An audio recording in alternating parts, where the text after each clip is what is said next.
খিদে পেয়ে গেছে, খেতে বসে গেছি। নিয়েছি আজকে হচ্ছে রান্না করেছি আলু বাটা, শসা, আর এখানে হচ্ছে ডিমের কারি। ডাল করেছি, ডালটা যেহেতু আমি খাই না, ডালটা আমি নিই না। ডালটা একেবারেই আমি পছন্দ করি না। এই আলু বাটাটা খাচ্ছি। আলু বাটাটা প্রচণ্ড ঝাল হয়েছে। আলু বাটা কারা খান একটু জানাবেন, আমাদের তো ভীষণ ভালো লাগে। বাটাবুটিটা একটু খেতে বেশি ভালোবাসি। আর তারপরে গিয়েছিলাম আজকে একটু বাজারের দিকে, মানে রান্না করে সকালে আর খাওয়ার সময় পাইনি।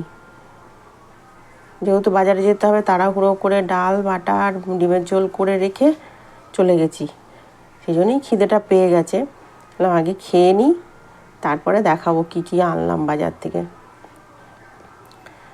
আর বাজারে এত ভিড়, মানে এখনই মানুষে যেন পুজোর কেনাকাটা শুরু করে দিয়েছে। আর বিশেষ করে বাচ্চাদের, আর দুপুরবেলা গেলে কি হয়, একটু ফাঁকা থাকে। আর বিকালবেলা গেলে প্রচণ্ড ভিড় হয়ে যায়, ভালো করে দেখা যায় না, ঠিকমতো কেনা যায় না।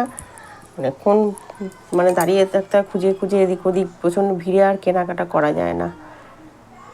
এই জন্য বললাম আগে খেয়ে নিই, তারপর দেখাবো কি কিনলাম।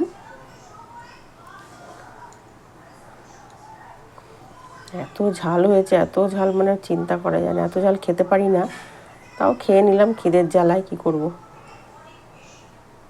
খেয়ে দিয়ে এবার চলে এলাম দেখাতে। দেখুন কি কিনলাম। আমার সোনাইয়ের জন্যই কিছু কিনলাম। আর বাচ্চাদের জামাগুলো এত ভালো লাগে দেখতে, মানে দেখলেই মনে হয় নিতে থাকি সমানই। মানে একটা তো নেওয়া হয় না, একটা একটা মানে দুটো তিনটে চারটে, মানে যা দেখি তাই পছন্দ হয়ে যায় বাচ্চাদের জিনিসগুলো। দেখ এগুলো রাখি, এগুলো ধুয়ে তো পরাবো না, ধুয়ে তো কিছু পরাবো না।